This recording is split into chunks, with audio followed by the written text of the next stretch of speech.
Hey guys, welcome to GS Study Spot।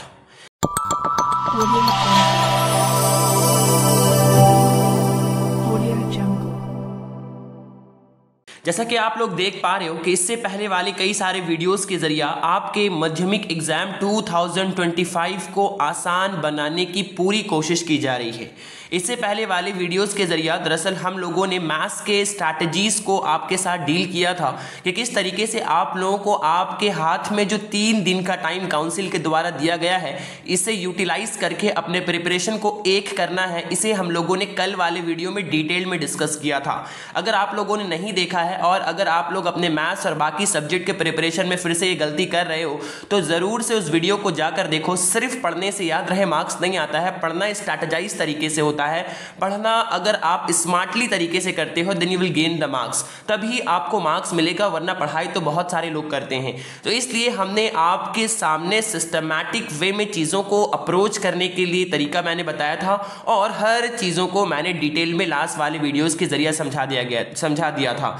आज के इस वीडियो के जरिए हमने दरअसल आप लोगों के लिए मैथ्स के सजेशन लेकर आया हूं। मैं उम्मीद करता हूं कि आप लोगों का मैथ्स मुकम्मल तरीके से अच्छे से प्रिपेयर हो चुका होगा और आप लोग उन चीज़ों को अच्छे से रिवाइज भी कर चुके होंगे। लेकिन आज मेरे को वीडियो लाने में थोड़ा देर हो गया, मैं इसके लिए माजरत चाहता हूं क्योंकि इसके ऊपर थोड़ा रिसर्च वगैरह करना पड़ रहा था। और इस वीडियो में ना सिर्फ मैं आपको मैथ्स के सजेशन प्रोवाइड करूंगा बल्कि इसके साथ साथ मैथ्स में पेपर प्रेजेंटेशन टिप्स और इसके साथ साथ मार्क्स पैटर्न, इन तमाम चीज़ों को इन डिटेल डिस्कस करूंगा। मैं ये कह सकता हूं कि अगर आप इस वीडियो को कंप्लीटली देख लोगे तो मैथ्स से रिगार्डिंग जो भी फोबिया आपके माइंड में होगा या जो भी आपके माइंड में मिसकंसेप्शन होगा, एक कॉन्फिडेंस आपको यहां से बिल्ड होना शुरू हो जाएगा। तो आइए आज हम लोग वीडियो को स्टार्ट करते हैं। मैथ्स के सजेशंस के साथ मैथ्स के मार्क्स पैटर्न को डिस्कस करूंगा और इसके साथ साथ मैं आपके लिए दरअसल पेपर प्रेजेंटेशन को भी डिस्कस करूंगा। तो एंड तक बने रहिएगा इस वीडियो में। और अगर आप लोग इसी तरीके से हिस्ट्री ज्योग्राफी के वीडियोज से भी फैज़याब होना चाहते हैं जिसे बहुत ही रिसर्च करके तमाम टेस्ट पेपर सजेशन के बुक और प्रीवियस ईयर क्वेश्चंस के एनालिसिस करते हुए बनाया गया है, बहुत ही मेहनत के साथ, आप लोग उन वीडियोज से जरूर फायदा उठाए। लिंक चैनल के डिस्क्रिप्शन में दे दिया जा रहा है या आप लोग चैनल के आइकन पर क्लिक करके उन वीडियोज को जाकर जरूर से देखें। क्वेश्चन उन्हीं में से आएंगे इंशाल्लाह। मैंने उन तमाम क्वेश्चंस को दरअसल मार्क्स वाइज और चैप्टर वाइज डिवाइड कर दिया है ताकि आप लोगों को और भी आसानी हो जाए उन चीज़ों को लर्न करने और आंसर्स को फ्रेम करने में। तो उन वीडियोज से ज़रूर फ़ायदा उठाएं और जाकर बाकी दोस्तों को भी शेयर करें ताकि इस तरीके से हम लोगों को और भी काम करने के लिए मोटिवेशन मिल पाए और हम लोग दरअसल इसी तरीके से आप लोगों के लिए मेहनत करते रहें और आप और आपके आने वाले दीगर स्टूडेंट्स के लिए भी हम लोग दरअसल इस तरीके से मेहनत करते रहें। आप लोगों को करना दरअसल ये है कि आप तमाम स्टूडेंट्स को शेयर कर देना है इस वीडियो को ताकि आपके आने वाले जो दीगर एग्जाम है उसके लिए भी दरअसल हम लोग आपके टाइम को, आपके सिलेबस को और आपके क्विक रिवीजन को स्ट्रैटेजाइज कर सके। जिस तरीके से माध्यमिक के लिए तमाम चीज़ें आप लोगों के लिए प्रोवाइड किया जा रहा है, ठीक उसी तरीके से एचएस एग्जाम 2025 में अपेयर होने वाले स्टूडेंट्स के लिए भी तमाम चीज़ें, detail discussion, chapter quick revision, theme analysis, marks pattern, previous year question analysis, इन तमाम चीजों को बताते हुए समझाते हुए एक ही वीडियो के अंदर सजेशन कौन से आपके एग्जाम में आएंगे क्वेश्चंस उसे साबित भी कर दिया जा रहा है। तो अगर आपके कोई भी सिबलिंग्स या आसपास में जो भी बच्चे हायर सेकेंडरी एग्जाम 2025 में अपेयर करने वाले हैं जरूर से उन्हें इस चैनल को रिफर करें ताकि उन लोगों का भी फायदा हो सके और वो लोग भी मार्क्स को गेन कर पाए। आइए हम लोग दरअसल आज के इस टॉपिक को स्टार्ट करते हैं और आज के इस टॉपिक में सजेशन को डिस्कस करने से कबल पहले दरअसल हम लोग मैथ्स के मार्क्स पैटर्न को अच्छे तरीके से समझ लेते हैं। तो स्क्रीन के ऊपर आप लोगों को देख पा रहे होंगे कि मार्क्स डिस्ट्रीब्यूशन पैटर्न ऑफ माध्यमिक जो कि आप लोगों का स्कूल के काउंसिल के द्वारा से दिया गया मार्क्स डिस्ट्रीब्यूशन पैटर्न है, उस हिसाब से आप लोगों को यहाँ पर दिया गया है। इस हिसाब से अगर आप लोग स्क्रीन पे देख पा रहे हो तो टोटल आप लोगों के जो 90 मार्क्स का एग्जाम होगा, यानी काउंसिल के द्वारा हर सब्जेक्ट आप लोगों के 90 मार्क्स का होता है, 10 मार्क्स का प्रोजेक्ट होता है। तो इस 90 मार्क्स में आपको कितने कितने क्वेश्चंस देखने को मिलेंगे, कौन से टाइप के क्वेश्चन होंगे, किस जोन से क्वेश्चंस आपको देखने को मिलेंगे, इन तमाम चीज़ों को हमने डिटेल में यहाँ पर आपके सामने पेश किया है ताकि आप चीज़ों को आसानी के साथ समझ पाओ। स्क्रीन पे आप देख पा रहे हो कि एमसीक्यू टोटल आपको 6 क्वेश्चन आएंगे और 6 करने होंगे, यानी यहाँ पर आपको ऑप्शन नहीं दिया जाएगा। Fill in the blanks 6 question आएंगे, 5 क्वेश्चन करना होगा और हर क्वेश्चन को क्रेडिट 1 मार्क्स का दिया जाएगा। ट्रू फॉल्स में 6 क्वेश्चन आएंगे, 5 करना होगा और हर क्वेश्चन को 1 मार्क्स दिया जाएगा, that's equal to 5 marks. VACQ very short questions या आंसर टाइप क्वेश्चन जो आपके आएंगे वो आपके 12 क्वेश्चंस होंगे। उन 12 क्वेश्चंस में आपको 10 क्वेश्चन करना होगा, हर क्वेश्चंस के लिए आपको 2 मार्क्स क्रेडिट दिए जाएंगे और इस तरीके से आपका टोटल 20 मार्क्स यहाँ पे हो जाएगा। नेक्स्ट नंबर 5 में अगर हम लोग बात करें तो अरिथमेटिक के, अरिथमेटिक में टोटल 2 क्वेश्चंस होंगे जिनमें से कोई आपको 1 क्वेश्चन करना होगा जिनको क्रेडिट 5 मार्क्स का दिया जाएगा is equal to 5। Next quadratic equation में टोटल 2 क्वेश्चंस होंगे, 1 क्वेश्चन करना होगा, इसका क्रेडिट 3 मार्क्स करके होगा और इज इक्वल टू 3 यहाँ पे मिल जाएगा। नेक्स्ट क्वाड्रेटिक सर्ट्स की बात करें तो टोटल 2 क्वेश्चंस होंगे, 1 क्वेश्चन करना होगा, उसका क्रेडिट 3 मार्क्स होगा is equal to 3। Ratio and proportion में भी सेम, 2 क्वेश्चन, 1 क्वेश्चन करना होगा, क्वेश्चन को क्रेडिट 3 मार्क्स दिया जाएगा is equal to 3। Next theorem की बात करें, 2 क्वेश्चन होगा, कोई 1 क्वेश्चन करना होगा, इसका क्रेडिट 5 मार्क्स होगा और इज इक्वल टू 5। एप्लीकेशंस, बहुत सारे सम्स अगर आप लोगों ने बनाया होगा चैप्टर्स के अंदर, लेट्स सी यानी एक्सरसाइज से कबल जो एप्लीकेशंस दिया होता है उस एप्लीकेशन से आपको 2 मार्क्स के 2 क्वेश्चंस देखने को मिलेंगे और उन 2 में से कोई 1 क्वेश्चन करना होगा और टोटल क्रेडिट 3 मार्क्स के होंगे is equal to 3। Next construction की बात करें तो 2 क्वेश्चंस होंगे जिनमें से कोई 1 क्वेश्चन करना होगा, कौन से कंस्ट्रक्शन होंगे और कौन से थ्योरम अभी मैं आपको सजेशन के जरिए साबित करूंगा कि इन चीजों को अगर आप लोग अच्छे से प्रिपेयर कर लेते हो देन आप लोगों को एग्जाम में यही क्वेश्चंस देखने को मिलेंगे। तो कंस्ट्रक्शन में 2 में कोई 1 करना होगा, 5 मार्क्स का होगा is equal to 5। Next trigonometry में आपका टोटल 3 क्वेश्चन होगा, 3 में आपको 2 करना होगा और क्रेडिट होगा इसका 3 और इस तरीके से आपको 6 मार्क्स मिल जाएंगे। Next applications of trigonometry, trigonometry के एप्लीकेशंस में 1 into 5 आउट ऑफ यहाँ पे क्वेश्चंस आपको दिया हुआ रहेगा 5 मार्क्स का करके, इसे आप लोगों को करना है। यहाँ पे लिखने को भूल मतलब मिस्टेकली यहाँ पे छूट गया है। नेक्स्ट मेंसुरेशन की बात करें तो इसमें टोटल आपके 3 क्वेश्चन होंगे जिनमें से कोई 2 क्वेश्चन करना होगा और हर क्वेश्चन का 4 मार्क्स होगा, इस तरीके से 8 मार्क्स आपको मिल जाएगा। नेक्स्ट स्टैटिस्टिक्स की बात करें तो टोटल 3 क्वेश्चन होंगे, 2 करना होगा, 4 मार्क्स क्रेडिट होगा और 8 मार्क्स आपको टोटल इस चैप्टर से मिलेंगे। तो मैं उम्मीद करता हूं कि मार्क्स डिस्ट्रीब्यूशन पैटर्न आपको अच्छे तरीके से क्लियर हो गया होगा।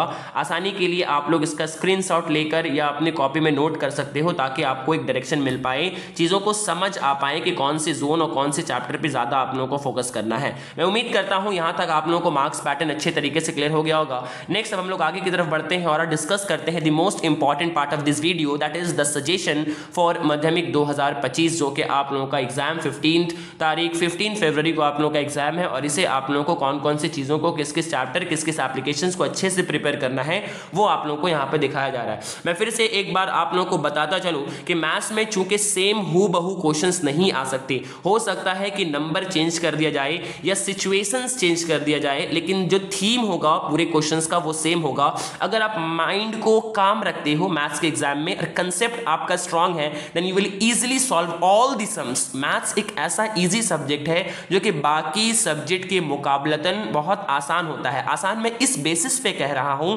क्योंकि यहां पे किसी भी चीजों को लर्न नहीं करना। If you have the concept then you will definitely dominate in the exam. तो इसलिए आप लोगों को अपने कंसेप्ट को स्ट्रांग रखना है और जरा भी डरना और घबराना और पैनिक नहीं होना है। आपको इस बात का पूरा कॉन्फिडेंट रखना है कि मैं तमाम क्वेश्चंस एग्जाम में कर पाऊंगा और इन क्वेश्चंस को चूंकि मैंने अच्छे से प्रैक्टिस किया है तो मैं आपके सामने चैप्टर वाइज और इसके साथ साथ एप्लीकेशंस एंड लेट्स सी यानी एक्सरसाइज नंबर आपके सामने पेश करूंगा। उन एक्सरसाइज एंड इन एप्लीकेशंस को अच्छे से देख लेना है आप लोगों को। मैं उम्मीद करता हूं कि आप लोग वेल प्रिपेयर्ड होंगे और कंसेप्ट आपका स्ट्रांग होगा। जस्ट इस सजेशन के जरिए आप लोग और स्ट्रेंथन कर लेंगे अपने प्रिपरेशन को। तो आइए हम लोग देखते हैं। पहला आप लोग स्क्रीन पे देख पा रहे हो कि अरिथमेटिक का पोर्शन है, इसमें चैप्टर नंबर 2 जो है उस चैप्टर नंबर 2 से एप्लीकेशन 27, 29, 31, 32, 33 एंड लेट्स सी मतलब क्या है, आपके बुक में जो एक्सरसाइज दिया होता है उसके ऊपर लिखा हुआ होता है लेट्स सी। उस लेट्स सी से क्वेश्चन नंबर 7, 8, 13, 14, 17, 18, 19 ये क्वेश्चंस आपको चैप्टर नंबर 2 से देख लेना है। ठीक उसी तरीके से अरिथमेटिक में चैप्टर 6.1 यानी कि वो जो आपके अंदर एक्सरसाइज होता है ना बुक के अंदर, चैप्टर 6 के अंदर 0.1, 0.2 करके एक्सरसाइज होता है, उस एक्सरसाइज से आपको 5, 7, 11, 13, 15, 17, 19, 22, 23, 25 देखना है। 6.2 से एप्लीकेशंस 28 देखना है एंड लेट्स सी से 5, 8, 9, 12, 14, 18 देख लेना है। चैप्टर नंबर 14 की बात करें, एप्लीकेशन 10 एंड 11 को अच्छे से देखना है। पैटर्न को माइंड में ध्यान रखना है कि किस तरीके से अगर उस टाइप का क्वेश्चन आए तो किस पैटर्न से सॉल्व करना है। अगर आप लोग क्लियरली माइंड में क्लिक कर जाता है आपका सम्स और क्वेश्चंस देखने के बाद, then you will definitely do the sum. अगर क्लिक नहीं कर पा रहा है तो वहां जहां फंस जाते हो फिर वहां आपके लिए मसला हो जाएगा। तो क्लिक करना चाहिए, और मैं क्लिक करने के लिए ही ये पैटर्न बता रहा हूं कि इस सम को अगर आप लोग कर लेते हो तो सेम पैटर्न में आप लोगों को एग्जाम में क्वेश्चंस देखने को मिलेगा इंशाल्लाह। लेट्स सी से 5, 8, 9, 12, 14 एंड 15 हो गया। अलजेब्रा की बात करें तो इसमें 1.2 में एप्लीकेशंस 14, लेट्स सी का जो 4 नंबर एक्सरसाइज है उसमें से 10, 15, 16, 17, 18 एंड 19 देख लेना है। उसके बाद 1.3 जो एप्लीकेशन है आपका 17 उसे देखना है, और लेट्स सी का 1, 2, 3, 4, 5 एंड 9 देखना है। उसके बाद 1.5 का लेट्स सी का आपका एप्लीकेशंस एंड लेट्स सी के फिर 3 के आप 3 का क्वेश्चन नंबर 1, 4, 5, 6, 7 देखना है। 1.5 का आपको applications number 32, 35, 39 and let's see का 5, 6, 8 का 2 एंड 4 एंड 9 देख लेना है। चैप्टर नंबर 5 का आप लोगों को एप्लीकेशंस 5, 7, 57, 56, 57, 60, 61, 63 एंड एक्सरसाइज 4 का 2, 5 का 1 एंड 2, 6 का 3 एंड 5, 8 का 1, 10 का 1 एंड 2। इन क्वेश्चंस जो कि आपको दिखाया जा रहा है, इन क्वेश्चंस को स्क्रीन के ऊपर चैप्टर 5.3, 9.3 एंड 13 आप लोग स्क्रीन पे देख पा रहे हो। मैं तमाम को बोलना नहीं चाहता क्योंकि वीडियो ज़्यादा लंबा हो जाएगा, तो इजीली आप लोग दरअसल इसे देखकर इनको अच्छे से स्क्रीनशॉट लेकर प्रैक्टिस कर लेना। फिर से एक बार कहता चलूँ, pattern will be same, the questions will not be repeat. Question repeat नहीं होगा, पैटर्न सेम होगा क्वेश्चंस का। If you have the confidence, if you have the concept, then you will definitely dominate. Next आगे बढ़ते हैं mensuration में भी आप लोग एप्लीकेशन 9 को 19, 9 एंड 19 एंड लेट्स सी का 11, 14, 15, 17, 19, 21। चैप्टर 8 से एप्लीकेशन 10, 14, 16 प्रैक्टिसेस से आपको 5 यानी वो जो आपको प्रैक्टिस करने को दिया गया है 5, 9, 10, 11, 12, 14, 15। चैप्टर नंबर 12 की बात करें तो एप्लीकेशन 12 देखना है, लेट्स सी का आपको 6, 8, 9, 13 देखना है। चैप्टर 16 का एप्लीकेशन 8 एंड 12 देखना है, लेट्स सी का 3, 6, 9 एंड 10 देखना है।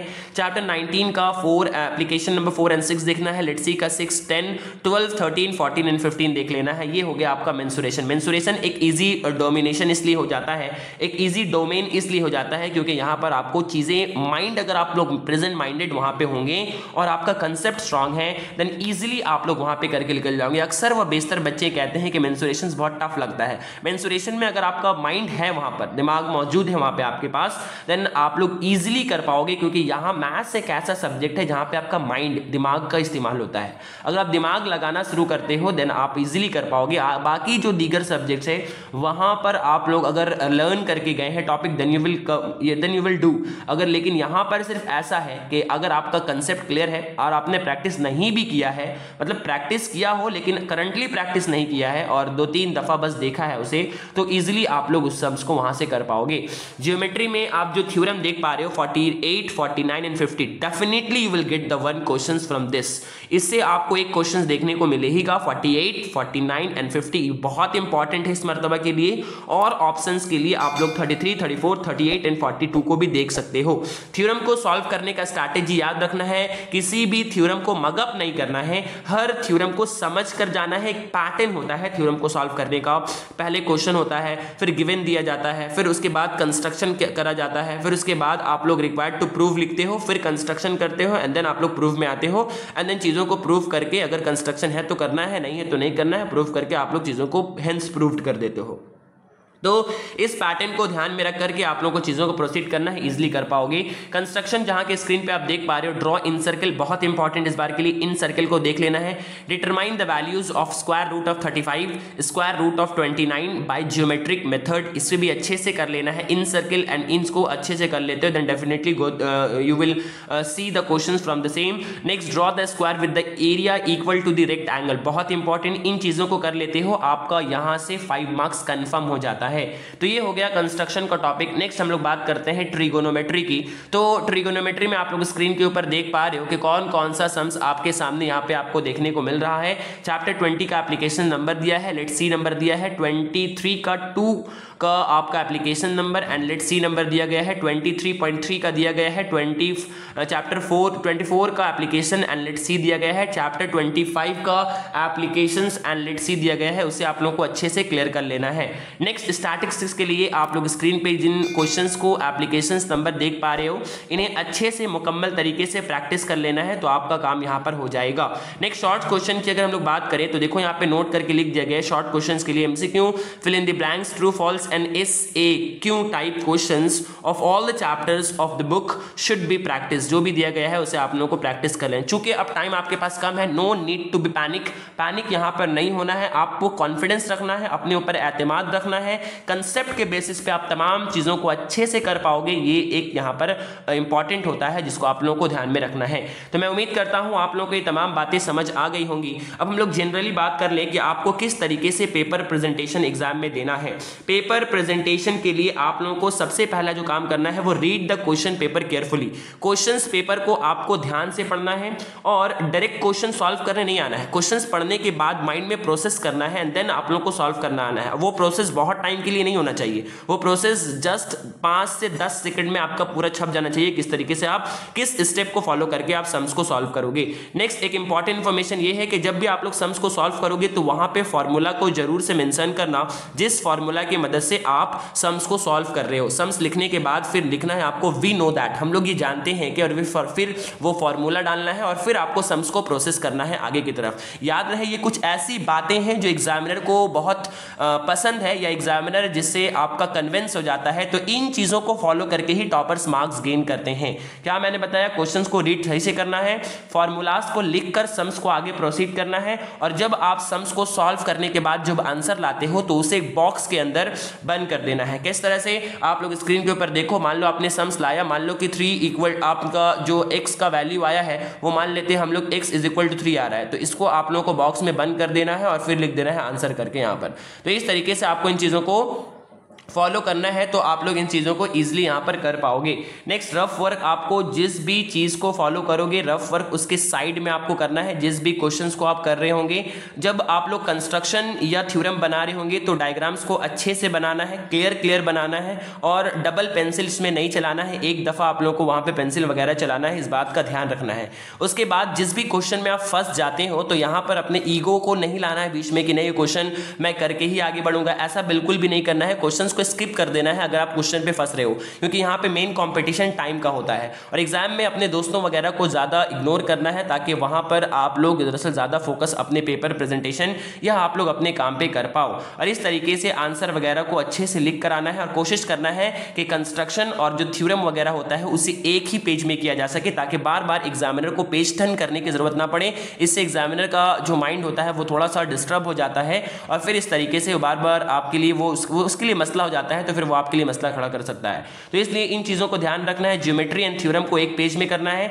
आंसर को बॉक्स में कर देना है, रफ वर्क साइड में करते हुए चलना है, डायग्राम को अच्छे से बनाना है, आंसर को बॉक्स में रखना है, फॉर्मूलाज को लिखना है और क्वेश्चंस को ध्यान से पढ़ के प्रोसेस करके फिर आगे बढ़ना है। मैं उम्मीद करता हूं यहां तक आप लोगों को तमाम बातें अच्छे तरीके से समझ में आ गई होंगी। इस चैनल को ज़्यादा से ज़्यादा आप लोगों को लोगों तक शेयर करना है और सपोर्ट करना है और तमाम स्टूडेंट्स तक इस वीडियोज़ को पहुँचाना है ताकि इस कम टाइम में वो लोग भी दरअसल अपने एग्जाम के प्रिपरेशन को एक कर सके। यहाँ तक आप लोगों को बातें अच्छे समझ में आ गई होंगी, उम्मीद करता हूं मैं। आज के लिए इतना ही, फिर हम लोग मिलते हैं नेक्स्ट वीडियो में। कौन से टॉपिक एंड कौन से सब्जेक्ट में वीडियो चाहिए आप लोग मुझे कमेंट कर सकते हो ताकि मैं उसे पहल करूं बनाने में।